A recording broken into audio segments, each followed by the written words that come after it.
Ang kadaugan sa kalinaw, nakabot na nato karong panahon na.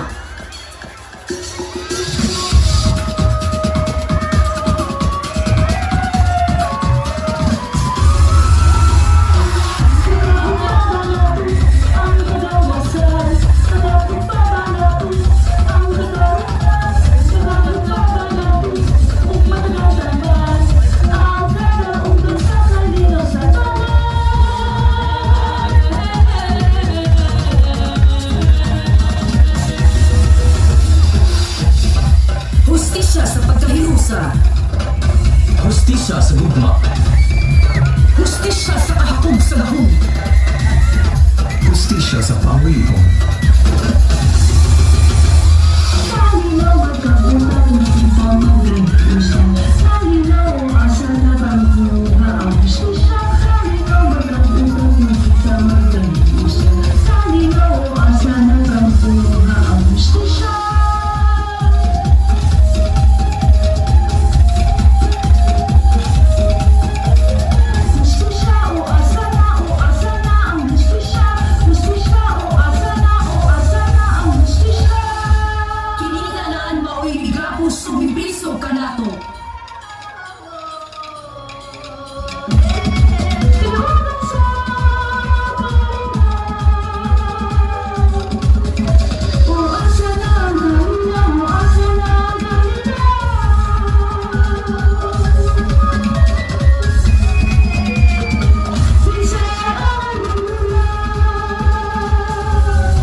Kinsa man ang among maduulan kung mangita og hustisya? Makuha pa ba ang kalinaw na among gipangita? Makuha ba kini natong mga upunganon? Ang mga relihiyosong grupo sa atong komunidad, makatabang baka sila sa atong hustisya?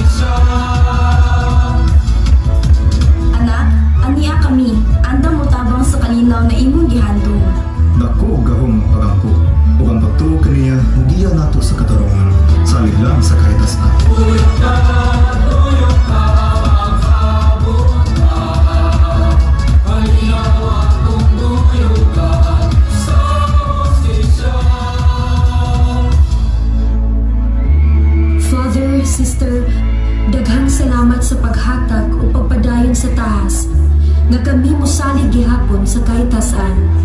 Daghang salamat kaninyo mga religyoso.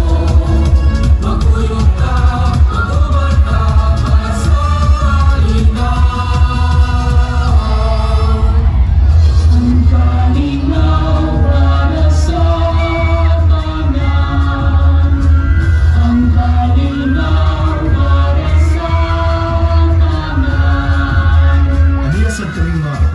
Anisan mga sundalo, andam hatag sa mga serbisyo para sa kalinaw sa atong syudad.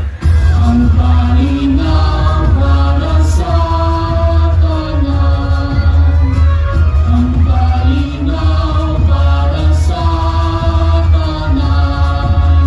Ang kalinaw na punta, kung hindi magkalingon sa ang kalinaw ang punta.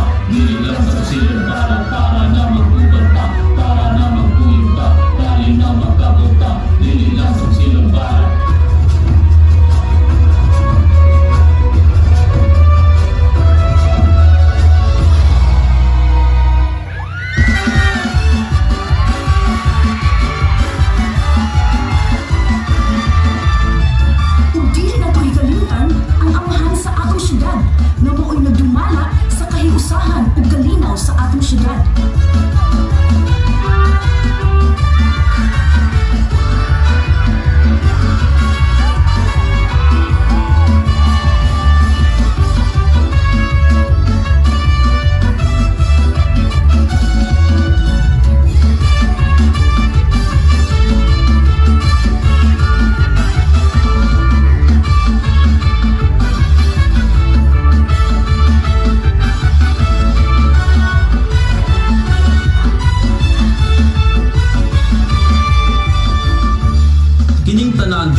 kung wala mohatag sa iyang kaisog o determinasyon.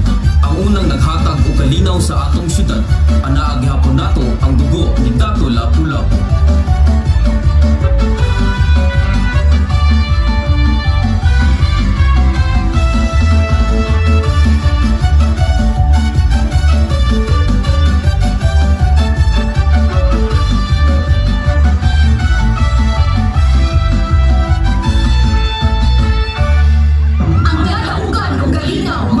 Sa matang upunganon, nagika ni Dato Lapu-Lapu, keep going o dayon ka mo sa Lapu-Lapu.